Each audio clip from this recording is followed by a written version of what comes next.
You guys, welcome back to So Bad It's Good, presented by Betches Media. Today, I have a hero of mine. He is the only man on Bravo that I now look up to. No more Tom Sandoval, no more any of these. This is the one man on Bravo that I genuinely love.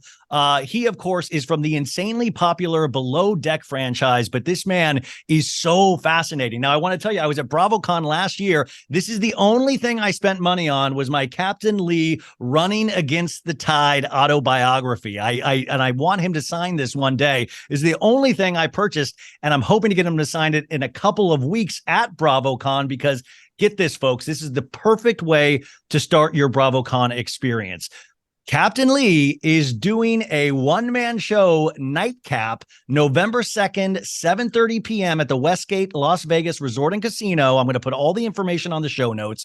And this is the description. Join the stud of the sea for a one-man show filled with storytelling, cocktails, and more. That is the perfect warm-up for the insanity of BravoCon. And also you can catch him right now every week on Couch Talk with Kate Chastain, who we love, where he is made to watch all of these Bravo shows and give his opinions. And I feel so bad for him having to watch all these Bravo shows. But ladies and gentlemen, one of my heroes, my captain, Captain Lee, welcome to the show. Ryan, how are you? Thanks for having me on. I truly appreciate it. I truly appreciate you taking the time. I mean, I really, you are somebody that I think is so enjoyable to watch on television. And I think we love you because you just seem like a solid, good person. And that is so refreshing to see on our screens. I just happened to fall into this whole thing, and I was a captain that got filmed doing his job. And basically that's all I still am. Well, you weren't even supposed to be the captain on the first season of Below Deck. Is that right? No, Alex was supposed to be the captain. Alex Teldykin. And it just didn't work out for him. But isn't that crazy how life works out? Like, you've been in the yachting industry, I believe, like over 40 years. You would have never imagined that a TV element was going to get thrown into the mix and you were going to become a celebrity of sorts. Now caught me totally off guard. And, once you start down that path and you realize that, okay, reality, I wasn't into reality TV at that point. Desperate Housewives of who knows where, could have been Bumfuck Egypt for all I know. And all of a sudden there's 50 people waiting to get on the boat. They're ripping it apart, just tearing the ceilings down, tearing the walls down. And I am never going to get a job in this industry again. My career is over. I'm doomed. And here we are 11 years later. I mean, life really presents you with a lot of curveballs. It's really interesting. And Below Deck, like, I don't think I'll ever be able to afford to go on a yacht, but it is truly amazing to watch every week. And I think it's one of those shows that we love because, the interior, the deck crew, they're potentially messes on top of a captain that we actually trust that what's going on. And you are our safety net watching these shows. I think it's like, if Captain Lee's there, that I can trust everything's going to be okay.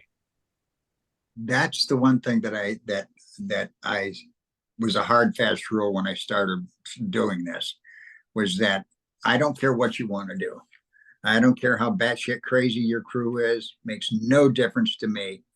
Do what you want. You can hump elephants for all I care. But when it comes to safety, if I can do it safely, I'll take the boat anywhere you want to go. If I can't do it safely, this conversation's over. That's it. You can jump up and down, plead all you want, get on your knees, beg. I don't care what you do, but no, we're not doing it. And it's worked well. Yeah, no, I mean, I think it's worked insanely well. I mean, it's a new adventure each week, obviously. Now, it's true. Like, you started off as a steel worker, right? I was actually a Boilermaker. And that's what I got my apprenticeship in. But we traveled so much and we had a ton of kids. We had 5 kids. And one year they went to 5 different schools. And we just decided that it was way too hard on the kids and the wife, every 2 or 3 months packing up, moving to the next job. So that's when I went into the steel mills. That's crazy. Yeah, they were, even they hired me. So what is your fascination with the ocean, with the sea? What does that mean to you? Well, it was kind of funny. We were living in the Turks and Caicos Islands, and we had a restaurant. We were on a fast track to going broke. And we saw this 85-foot. It pulled into Turtle Cove right there in Provo. And I went down there and I thought I was talking to the owner because, he was dressed pretty nice, kind of casual. And we got to talking and I found out he wasn't the owner. He was the captain. And the boat was small by today's standards. It was only 85 feet. No. But and 85 feet was a huge boat. There weren't a lot of 100-footers out there during the day. Yeah. And I said, you get paid for this? He said, yeah. And I didn't want to be rude and ask him how much, but he just let me know. He said, a lot. I get paid a lot. I thought,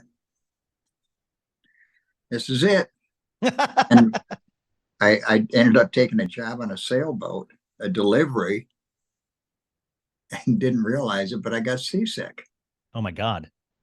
And so I spent the first year of my yachting career traveling around with a white bucket in case I couldn't get over the side quick enough. I love that you kept going with it, even though it was making you insanely ill. Oh, it was. And you couldn't it would call for 2 men on the bridge, right? Yeah. But I got me, my bucket, and the guy that was supposed to be with me, he was gone. He wasn't sticking around. It's just like, no, this isn't happening. But yeah, I stuck with it because I really wanted it that badly. Yeah, and something kind of magical that happens out there. Can't explain it. I don't know if I would if I could, but it's just something magical out there. It is interesting to watch you or other captains on the show, and I always think about the love you must have for this and wanting to be able to see it through your eyes and see the beauty and be able to go where you get to go. And especially since you did start this, later in life or at 35 years old. When you're working on this boat, then what's the progression to, when did it start becoming possible or even in your purview of oh, I should get a captain's license? I started out with that in mind. That was first and foremost. I didn't say, I didn't start out going, well, maybe I could get a job as a deckhand. No, there was only one goal in mind, and that was 4 stripes. If it wasn't 4 stripes, it wasn't going to happen. And how long did that process take to get those 4 stripes? It took me about 6 years. Because before you're able to sit for your first exam to get your very smallest captain's license, like that'll let you captain a rowboat or something like that, 12, 14 feet, I don't know. But you have to accumulate 720 days at sea underway. So that's 2 years. Jeez. So, Brian, if you left tomorrow, stayed out there for 2 years, you could come back and the Coast Guard would let you sit for your test. Oh my God. You have to want it. That is a commitment. That is passion behind that. Absolutely. And I worked on boats for nothing just to get sea time. I work on shrimp boats, looking for a deckhand for a shrimp boat. And that's nasty work. You're wearing rain gear and white boots all day long, all night long. And it's not a very glamorous profession, but yeah, I did that for a long time. Just wasn't getting paid. I could have all the shrimp I wanted, but That kind of commitment is wild. And I mean, I always think about the show is that we got to see these last like 10 years or something like of you now. But I always wonder, like, man, I wish there was like, we got to see a reality show of Captain Lee back then. If we got to see, I need a Captain Lee movie almost of your early adventures, because I'm sure it's insane on this show, but I'm sure it's even more insane how you came up. Oh, there were some crazy times when I was trying to get my seat time. Like I think you read about it in the book when I took a trip with a sailor by the name of Crazy George, and I had to go pull him out of a whorehouse to get the boat papers so we could leave. I mean, it sounds like something out of a Jimmy Buffett song. I don't. That's like, man, you're living a Jimmy Buffett album. That's, by the way, if your name's Crazy George, I mean, you got to live up to that name. Oh, and he did. I mean, it took us 3/4 of the day to backtrack, and it was a whorehouse that was located in the Dominican Republic, right next to the police station. And when we walked in, of course, the bartender knew George by name, Jorge. Loco Jorge. Yeah. And he said, "I have your papers, senor." And there were the boat papers. Oh, God. And Maria, I remember, and the name of the whorehouse was Maria's. Oh, perfect. Yeah. Fitting. What else? Well, I was thinking about I read the book, and I was thinking about this because I was like, oh my God, you're doing a one-man show. And I mean, what even got you to thinking of like, hey, I should go up on stage and tell these stories or form this narrative and tell them about my career? How does that even come into your mind? Like, where did that thought come from of this is something that you want to do? I know exactly where it came from. It came from my publicist. And she said, "You have some great stories to tell." And she said, "We could just throw you up on stage. I've got a great writer. She could, put together a script for you. We could do some backdrops and on the big screen of some early pictures." She said, "We'll play some games. We'll have a lot of fun." And I said, "You are just batshit nuts." And she says, "No," she says, "I'm telling you, it'll work." And she must have caught me at a weak moment because I agreed to go ahead with it. We got the script out, and the first one we did was in Hollywood, Florida, at the Hard Rock. Oh my God. The Guitar Hotel. God, Yeah. what a beautiful structure that is. And we had a great time. Yeah, that's what I was wondering. Like, you seem always so secure and confident, like stepping on stage for that first time. Did Captain Lee have nerves? I mean, were you like, what am I doing here?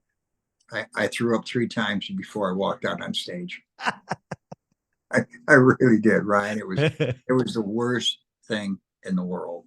And then once I got on stage, and I can't really imagine what it would be to go out there and, like, if you were going to tell a joke and nobody laughed, it'd be like, uh-oh, you're in trouble. Yeah. But when I got out there, everybody was so friendly, and you could just feel the warmth in the crowd. And after about 5 minutes, I just felt comfortable and right at home, like I was in my living room serving cocktails. That's amazing. I mean, and that's how it's called Nightcap, you guys. I mean, I really do think this is like the perfect way to kick off your BravoCon experience, because it's like, I do kind of think of you as, and like in the best way, like a captain of this whole experience. So why wouldn't you want to spend that first night at BravoCon with Captain Lee, hearing stories about your career, about your life, and of course about the show? I think that's like a no-brainer. Do you get, especially when going to these BravoCons, like I know last year was crazy in New York, and now it's going to be even crazier in Vegas. Are you prepared for this? I don't know. I have no damned idea whether I am or not. I hope so.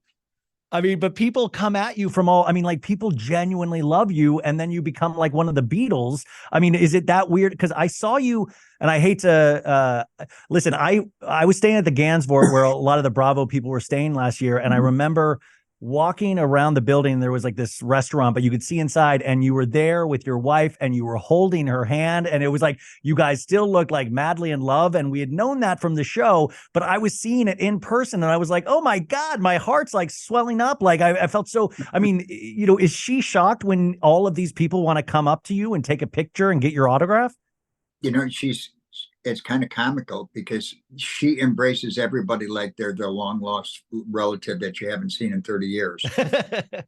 Oh, come on in. Would you like some cookies? You know? No, I think I shouted and waved because I didn't want to interrupt. I was like, "Ah, Captain Lee," and you guys, and yeah, she waved back, and I was just like, "Wow, I love it." I was like, "Wow, that truly looks like." I love that. I just think we're being lied to all the time, but I'm like, "Wow, they look really in love." Go figure, right? I know, go That's figure. Yeah, that's pretty rare in reality TV. I mean, it, we have boat manses that last. Christ, I've seen the tops of wedding cakes last longer than that. I mean, these knuckleheads that are on the crew with you guys. I mean, it is really wild the amount. Like, I can't even believe they get days off to go out and drink as hard as they do and then hook up in the jacuzzi. I mean, the one famous scene of you coming out, like they woke you up and you come out shirtless. And I mean, it scared me through the screen, you coming out.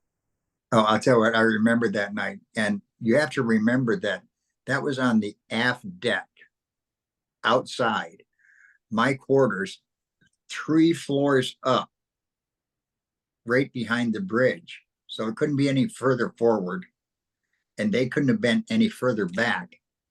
And they woke me up. Now, at 3:30 in the morning, I'm hot. I mean, I am coming in like a seven, like an F-14 on an aircraft carrier bouncing around out there in the middle of something. But I am pissed. And I actually thought I broke the glass when I slammed the door shut. Oh, I mean, that would have sobered me up immediately if Captain Lee like slammed a door on me. I mean, that would have like just like cut to, but I can't. I mean, it's these kids do it to themselves every season. They just get hammered and mess things up on the boat. And then like I'm shocked that they're even allowed to take care of these people. Yeah, it's pretty amazing. And you like the night or the morning after, you'll see 3 of them on deck, like 3 of the guys, Yeah. and they're trying to piece together between the 3 of them what happened the night before because they have no, this guy remembers this part, this guy remembers this part, and then this guy remembers next to nothing. And you're going like, the reason you're doing this is what? Yeah, that's what I mean. Well, I get upset as I get older because I see those kids out there the next day and I'm like, you should be deathly hungover. How are you cleaning the boat right now? Oh yeah, and I don't have any mercy for them. Good. When I say on deck at 8 o'clock, and sometimes it'll be 7 o'clock. If I wake up and it's like, I'll look at my watch, I may be done with my breakfast and it'll go like 20 after 7. I'm down in the crew hallway and I got a rubber mallet and I'm banging on doors. Yeah, you got to run a tight ship. How we've seen you go on so many where they request the captain for the dinner. Mhm. How hard is that? I mean, you have to at all times. This is a service industry, especially in the yachting that we see on the show. How is it going into these dinners where they want to hear Captain Lee stories? They want to sit there. I mean, is that the least fun or the most fun part of your job?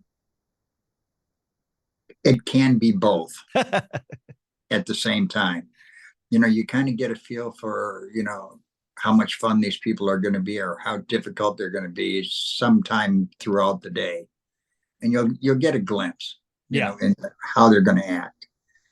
And sometimes it may come down to it where I used to say, Kate, I don't care how big of a one you have to tell, but I'm not going to make it this time. I don't care what it is, but get me out of it. And other times Other times, you misjudge it and you'll have just the best time, and dinner will go on for Christ 3.5 hours. Yeah. I mean, I And was you wondering, just have a do you stay really in good touch? time. Do you ever stay in touch with any of these people that you've had on the trips? Oh, sure. All the time. I Yeah. remember Chris, he owns a ranch in Texas, and I hear from him all the time. And he's got exotic animals, he's got giraffes down there and that sort of thing. He sent me a picture Christmas time when they had new baby giraffe was born. And I don't know if you remember, I think it was season one, Georgia from Oh. uh, from North Carolina, and she kept shaking her tatas in my face. And she was the best. She was just absolutely a great time, and she was a hoot to hang out with. And after that, we became friends. And she flew down here, and we hung out. And Wait, Marianne let you be friends with somebody that well, shook their tatas in your face? the first time she met Marianne, Georgia runs up and she goes, "Oh, Miss Marianne, I'm so sorry." First thing she did was apologize. Amazing. Um, you've been married to Marianne now for like 46 years. Is that right? Uh, 48 years. 48 years. Okay. 48 years. Wow. Is it true that she was your chief stew is that true? Absolutely. Best chief stew I ever had. Really? Even better than Kate, best chief stew. Even better than Kate. Well, when did But I'll it tell you what, cross? Yeah. Kate's in the top two. When did it cross over into romance, like from a working relationship to a romantic relationship? We were actually married before she decided to come to work with me. And it's kind of funny how that worked out, because I had just gotten a new boat, brand spanking new boat. And I'd been asking her to come to work with me because we'd worked together in restaurants before. And she'd always put it off for one reason or another. And she came on board the boat and she's looking around and she goes, "Where's the crew accommodations?" I've been avoiding this for a bit because sometimes it's been like where I would have to take the top bunk or the bottom bunk, and then the female chief stew would have to take the other bunk. And it just made things awkward. But this captain's cabin didn't have a upper and lower. It had a queen. And Marianne looked at that and she says, "I'll start Monday." Amazing. That's great. Yeah, I mean that's such a long time to have a relationship, and I know we talk about Bravo on this show a lot, and relationships and how people can just kind of go through women and men on these shows, and then it's interesting to talk to somebody that has a long successful relationship, even though I'm sure you've had your problems. What made Marianne the one? How did you know she was the one, and how do you keep making that commitment year in, year out? I know that's a big question. Uh, I told the first date that I had with Marianne, I came home and I told my sister, I said, "I'm going to marry her." I said, "This is the one." Wow. And that was right after the first date. And here it is 49 years later. And it's great. Yeah. You're right. There have been a lot of ups and downs because people change over the course of all those years. You don't like the same things you liked when you were 20.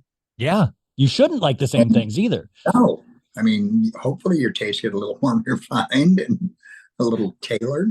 Yeah. But, and as you progress, you change together.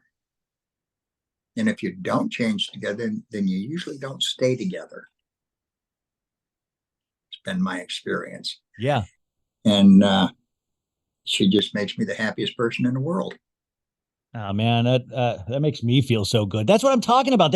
You just make me feel like, I mean, I respect watching you on these shows so much. I know I don't know you personally, but I think that's your magic, is that we do feel like we know you. Is that maybe that's the fallacy of reality television, but we feel like you've shared so much on this show. You've shared heartache, you've shared happiness, you've shared this stuff.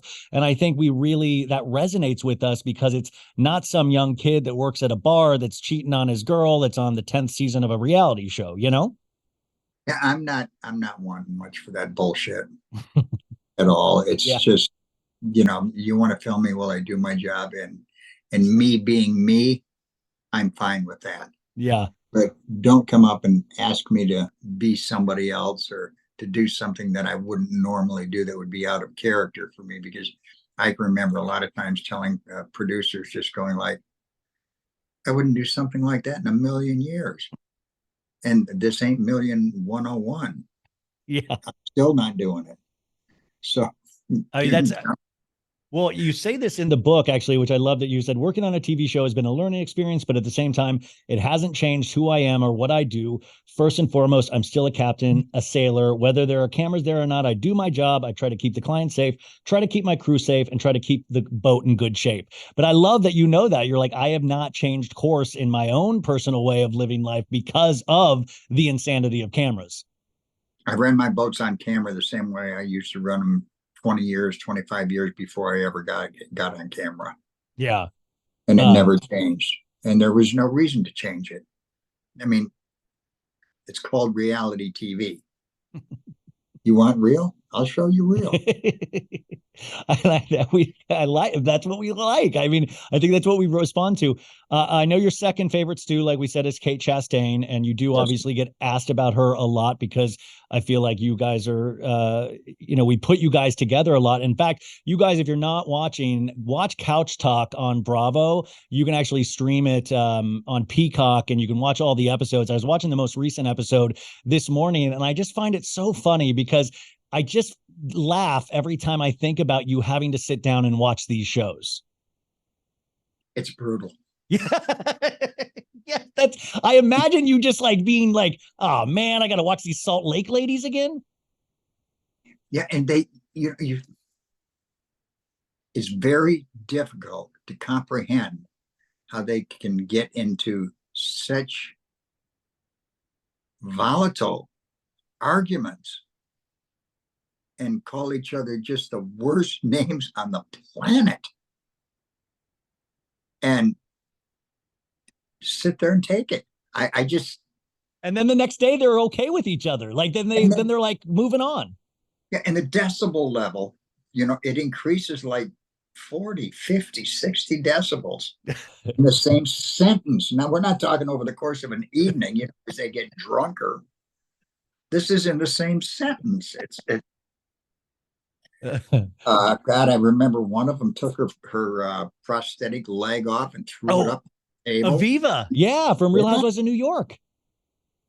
Yeah.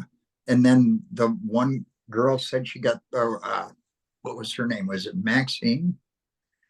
Got thrown out of her and Heather were talking, and Heather wrote a book about being Mormon. Oh, yeah. Her and worst Mormon in the world. Lisa Barlow, maybe. And so she asked her, she said, well, how did you get thrown out of the Mormon church? She said, well, I got caught sleeping with my brother-in-law. Oh, yeah. Monica, the new girl, Monica. Yeah. I mean, that was great. For how long?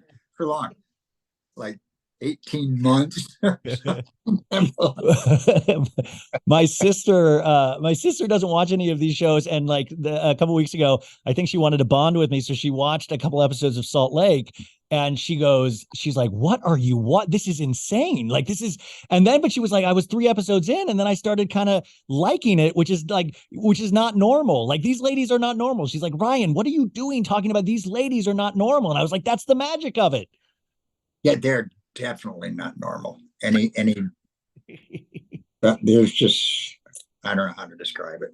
No, I think we know exactly what you mean, but it is funny, and that's why I like the show, is that obviously you have to watch these under duress. And Kate's amazing because Kate naturally loves these shows. She watches these shows. She has really strong opinions on these people. And that's why I think your relationship works on the boat, works off the boat, works on this show. What has Kate Chastain meant to you over the years, and how do you think she's getting along as a new mom? Kate has been just a great friend. If I were going to use one word to describe Kate, it would be friend. And I take my friends, and friends are hard to come by. Yeah. They really are. There's a lot of acquaintances out there, but friends that, they show up without even being asked. when you need them. Yeah. And Kate's always been there for me. And I love her quick wit. I mean, if you're going to get into a battle of wits with Kate, you best be bringing your A game, because otherwise it's going to get ugly in a hurry. It Yeah. really is. Oh, yeah. I mean, she was great on that show, Traders, she was on last year. She was great on that show. She was tossing money out of that castle. I mean, that was real money. It wasn't those phony TV $100 bills. No, that was real shit. And I'm going like, damn, you go, Kate. But does it make it worth it doing this show, even though you have to watch these shows? Does it make it worth it to be able to do it with Kate? To work with Kate, I've always wanted to work with Kate on anything, and especially a talk show, because it's Christ, think about it. I get to sit there, hang out with Kate, one of my best friends. We get to have a couple of pops, and we get to make fun of people and get paid for it. Yeah, it's the dream gig. Does it get any better than that? Well, I mean, if you could film it on the ocean, maybe that would be cool. Yeah. Oh, and what was she trying? One time she was trying to explain to me a relationship, and I felt like I was at Abbott and Costello's Who's on First. I never did get it. Somebody had married her stepfather, and they were trying to give me the relationship between children and how they fit in.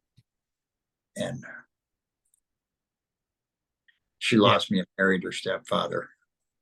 Yeah, well, the rest of the family was all still involved with each other. This wasn't like they eloped somewhere. Oh no, this made Thanksgiving dinner really fucking. What's it been like to see that other side of Kate come out as being a new mom? Has that been wild? It's funny because I don't think being pregnant was harder on anybody than Kate. She was not a happy camper during that period, but she dealt with it very, very well. And she's so comical, and it's so, just given my history with her, it's so foreign to see her come walking out like with Sully strapped to her in front of her. It's just like, where'd you find that, Kate? Yeah. Yeah, one of the guests left this behind on the aft deck. Yeah. Anybody lose a short person? this little kid can't talk, so we need to get him. Yeah. And Sullivan is just, I mean, he just came out perfect. Yeah, beautiful child, beautiful baby. Any wrinkles anywhere? I got more wrinkles than he does. Give it time. Yeah. Give it time. Yeah. Below deck, back to that, and I in my head, this is how I mean, like, because now there's so many iterations of Below Deck. Sometimes I think maybe too many iterations of Below Deck, even though I genuinely love all of them. But sometimes it's like, oh my God, it's like keeping up with all of these shows. But you were always like number one for me. And then I really loved Below Deck Sailing Yacht, even though it's not the kind of yacht that you do. But I liked Captain Glenn. I like Captain Jason. Captain Sandy is the one that I've just never connected with on a personal level, where I'm like, yeah, like it's fine. Like, do you have to watch all of these shows? And I know you know these captains a little bit personally, but if you were to judge them just from the show itself, do you have a ranking system for these people? I really don't. One thing that always amazed me about Captain Glenn, and he's always so, he's just even keeled. Yeah. Doesn't seem to get rattled by much. I'm trying to figure out how the crew always gets caught with their pants down when they start to sail. It's because of that Gary. Shit goes flying everywhere. It's like, we're a sailboat. Yeah. Yeah. I mean, you should have a way to work this out by now. We're going to heel over. And this is like, I don't know how many they've got, but they always catch, like, especially the chef, pots and pans go flying, or the cocktails. And it's like, I thought we told everybody we're putting the sails up, but yeah, sometimes I wonder, are they doing this just for the show? Is this really happening? Well, to me, it's amazing that when you get a boat that big, that's like 160 feet, Yeah, and that sail has got to be up there close to 200 feet, the main sail. it's crazy. That's a lot. Yeah. And when it heels over, it's not, it's sort of gradual as the sail goes up, but it heels over. And if it's your first experience ever on a sailboat, it'll get your attention without a doubt. I mean, Yeah, by I've the way, seen you were sick your whole first year on a boat. I'm sure that would have really knocked your sails out. no pun intended, right? Yeah, no pun intended. Also, by the way, I wanted to mention also, I forgot in the beginning, Captain Lee has his own podcast now as well, Salty with Captain Lee on Podcast One. And I was listening to a couple of episodes where you talk about your own experiences, but you also talk about other shows. You talked about The Golden Bachelor the other week on ABC, which I love. I How couldn't is your imagine that. How does somebody just jump into the dating game in 74 or you know? 72? But see, I'm so fascinated with that because I've never seen it before. So I'm like, my eyes are glued to the screen because it's like a science experiment. Like, how emotionally are you going to do this? Yeah, I would find it kind of embarrassing to be sitting at a five-star restaurant getting my iPhone out so I could read the menu, Got right? to get my readers out. It's just, I mean, those things come with age. Yeah.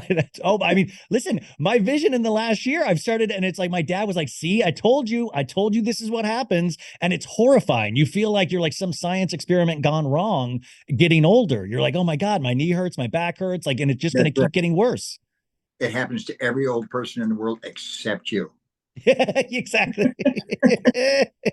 Oh, and you look around, and it's funny because you'll look around and you'll see, a bunch of people that are elderly, and you go like, "Damn, what are we doing here with all these old people?"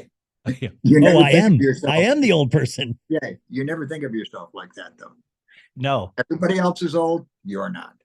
Oh my God. But that Golden Bachelor I actually really love watching. And I do recommend his podcast, you guys, Salty with Captain Lee. So go check that out because I don't think you guys know this is out there. And you can listen to Captain Lee every week, which I think is essential listening because he's awesome.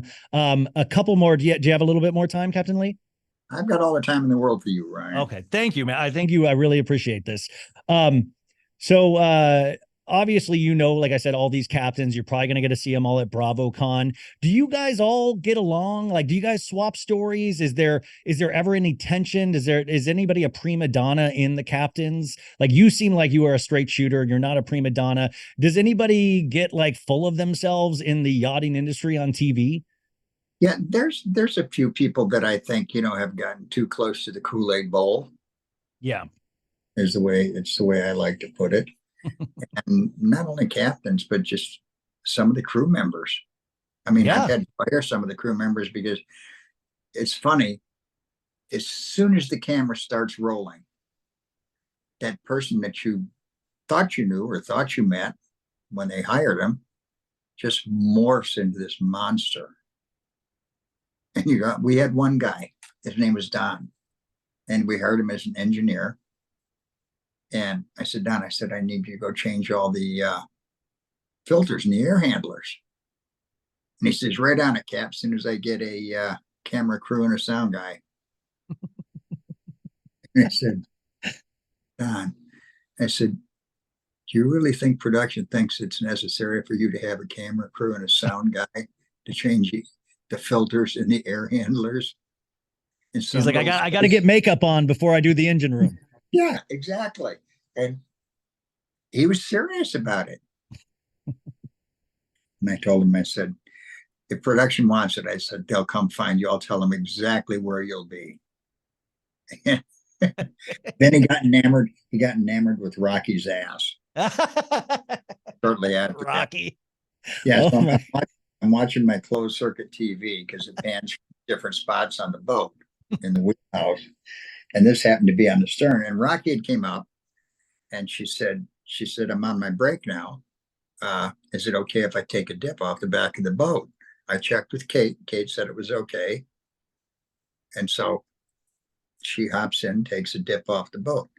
Next thing I knew, I'm looking at my camera and all of a sudden enter Don, who's supposed to be up in some cubbyhole changing air filters, and strips down to his whitey tighties, and he goes. I called him up to the wheel. I said, Don, I said, what were you thinking? And he says, but Cap, that ass. Yeah. Why didn't you call the camera crew for that, Don? Yeah. Well, we got it on camera. Yeah. Well, I would pay extra for that little footage that you have in your like wheelhouse. Like that's the footage I want. I want the closed circuit footage. And we came to an agreement shortly after that maybe yachting wasn't the best thing he could be doing with his time. This is just a question I always wonder when I watch this show, is that how involved are you in the hiring of your deck crew? Because sometimes these guys are like dodo brains, and I wonder, like, does the production company sometimes just throw a bad one in the mix just to test you, just to make like how does that work? Like, because I know you are all about safety and things, but sometimes I'm like, how did this guy get hired in the first place? We don't hire. I don't hire. Yeah. And I can remember one season I got nothing but rookies. And I said, guess what? I said, I'm not having any of them out on deck when we take it away from the dock and when we put it on the dock. I said, I'm using the guys, the engineers that came with the boat. I said, until I can get these guys, I said, I don't care. Film them, don't film them, doesn't make any difference to me. I said, but I've got a job to do. And these guys aren't touching a line until I'm sure they can do it and do it right. But I don't get to hire, but I do reserve the right to fire. Okay. Yeah. Which is what I would rather have any day than the right to hire. But I bet they love I mean, we've seen your firing scenes. We love a good firing scene. I mean, I hate it for you in the boat, but it's like, it's necessary. And then it actually makes for good television. There's a few of them I've actually enjoyed. That's a great, just your next one man show is just the people I loved firing in these stories. Oh yeah. There's been a few of them where it just, sometimes, and I know you probably shouldn't feel this way, but sometimes it feels really, really good to be the person that delivers the karma payment. No, I mean, I'm sure it does. I've never gotten to be in that position yet, but hopefully cross my fingers one day. Listen, I have to ask about this. I had Carl Radke on my show about 6 months ago, and he brought up, because I said, hey, are you going to have your buddy Kyle be your officiant because you officiated his wedding? And he said, no, actually, I think I would really like Captain Lee. And I've loved watching your friendship and how highly Carl has spoken about you, and how, it seems like you've always offered him words of wisdom, and with the battle he's, so bravely faced. But now we're at this, crazy Bravo event where this real relationship did not go forward. And it's very different than Tom Sandoval on Vanderpump Rules, because Tom Sandoval was still out and about and trying to get interviews all the time. But I feel like Carl has kind of disappeared after this. Are you in contact with Carl? Is he okay? Did you have thoughts on all of this? Yeah, Carl and I speak probably once or twice a week, at least once a week. And he's just going through a hard time. Yeah. It's not anything, I don't think, that was planned or anything like that. And I'm sure when it's time and Carl decides to break his silence on it, he'll come out and let the reality TV world know why and how it happened. I think anything up till that point is just pure speculation, and it's hard for the media to stay away from it. Yeah. Because they've their ideas on how and what happened, and any little tidbit that they can get their hands on, they'll just blow all out of proportion. And so I hope that he just, takes his time, and when he's ready to say whatever it is he needs to say, he can do it and set the record straight. But that's good. I mean, I just wanted to make sure he's actually okay. And because, I He am so is. used to these He's, reality stars just keep going. They keep wanting attention. And I kind of was like, oh, I actually haven't heard from him. He's kind of seems like he disappeared. I hope he's actually okay and on the right path still. So it really comforts me to know that you guys do talk every week. yep.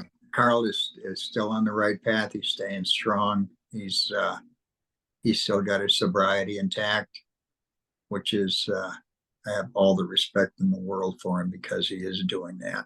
Yeah, me too. And uh, he's a gentleman. And sometimes when reality show gets thrown into the mix, and like you even said, like people on the boat, like celebrity gets thrown in there and money gets thrown in there, it can really warp your sense of your actual reality. And I think we saw that on that show Vanderpump Rules, which I know you've been told about, and things, it kind of completely warps real life situations. And I kind of have respected that Carl has stayed a little out of that and not like put the pedal to the metal and still stay out there and like, look at me. And I thought it was very interesting because we don't see that a lot on reality television. I couldn't believe Sandoval. Dude, I mean, I was going to ask you about that. It's like, did this guy just have soup for brains? Like I mean, in your opinion, did that make any sense to you at all? I thought he was trying to mimic Johnny Depp. I think he looked like he looked like a poor man's Johnny Depp to me. Yeah. He had the same mustache. And he'd wear those hats like Johnny Depp used to wear, and then and he even had his own cover band. Yeah, he was out there on the road. That's what I mean. He was out there on the road doing shows, taking his shirt off. It was wild. I've heard him sing. I'll just let it go at that. By the way, do you want to announce that you're going to have a cover band at BravoCon, or are we just going to do the one man Yeah, show? right. Captain Lee, yeah, Captain Lee and the Studs of the High Sea. Yeah. But I just think I think about you watching something like Vanderpump Rules and just being like, what the hell is going on? And it is interesting. But you have this great, you just said this a second ago, which I thought was awesome or fascinating, was, with the media and even the fandom of Bravo, we are an intense fandom, as you know. And so we don't leave these things alone. Like we dig and we dig and we dig, and there's like Bravo detectives. And it's really interesting. And that Vanderpump Rules thing was like at a fever pitch. I mean, it was really insane. I mean, has that been your experience too sometimes with the fandom? That horse has been dead for what? 3-4 months now. We're still kicking the shit out of it. Yes. Yeah, we're making money out of it. We're talking about it. We're doing, I mean, I truly had never seen something that insane in a long time. How ironic was it that let's see, he'd been with Ariana. Yeah. He'd been with her for 7 years. No, 9 years. 9 years. 9 years. He gives her the boot for Raquel or Rachel or calls herself. The artist formerly known as Raquel. Right. And then as soon as it's over, she gets dumped quicker than I don't know what. And he's out with the new squeeze. And then he starts dating somebody that he picked up on tour. Yeah, I mean, he's seen out with all these women. I mean, by the way, Rachel is out in a mental health facility. She's actually dealing with these issues. She didn't come back for another season of Vanderpump Rules because she didn't think it was the right thing to do. And Tom is still going full bore ahead, which I was like, Captain Lee, when you meet Tom Sandoval at BravoCon, you're going to meet, like, what are you going to say to Tom Sandoval? I just want to let him know that he's ruined white fingernail polish for all the women in the world. He's ruined it for you too. You're never going to wear white nail polish. No, it's Well, you should say your ass is what's your famous slogan? Your checks your ass can't cash. He's written a bunch of them. That's it. He could be arrested for kiting bad checks in that department. But I like that. A lot of your listeners are probably too young. They don't know what kiting a check is, but yeah, guys, there used to be a form of payment where your parents would write out a check and then they would give that to the grocery store or whatever for their goods and sundries. finally, Captain Lee, this has just been such a treat for me to talk to you. What has been your craziest experience with a Bravo fan, like at one of these events? I mean, you say we know that certain people on your boat has shake their tatas. What's the craziest experience you've had so far? I think on the boat, there was a couple of them. The one that I recall that was the funniest is we had a group of emergency room doctors. And this was the first time they'd all worked together. They'd stayed together since college. And they had a little just borderline SM type thing in their lives. And at dinner, someone came out wearing little collars. And they gave me a cat of nine tails. Oh, perfect. To take home with me. Oh, good. That's good for Marianne. That's great. Yeah, I had a lot of fun explaining that in my luggage. Yeah. When she started on that. Honey. Yeah, we got a gift. I said, yeah, it was meant for you too, honey. Don't worry, we'll get you your own. Yeah. That was funny. And then I think there was one other one where they were pretty inebriated. And I can't remember who the deckhand was that brought them up to the wheelhouse. And I got my hands full. I'm driving the boat and they're rubbing my back and they're gradually graduating south. They want to set anchor. And you think the crew would come bail me out? No, not in a heartbeat. They're going to call the camera crew. They're going to let's get Bravo on this. They knew it, and they just sat there, and they were outside the wheelhouse. They were just laughing their asses off. And I said, every one of you guys will pay. Trust me. And that day I said I had more fingerprints on my ass than the FBI has in their files.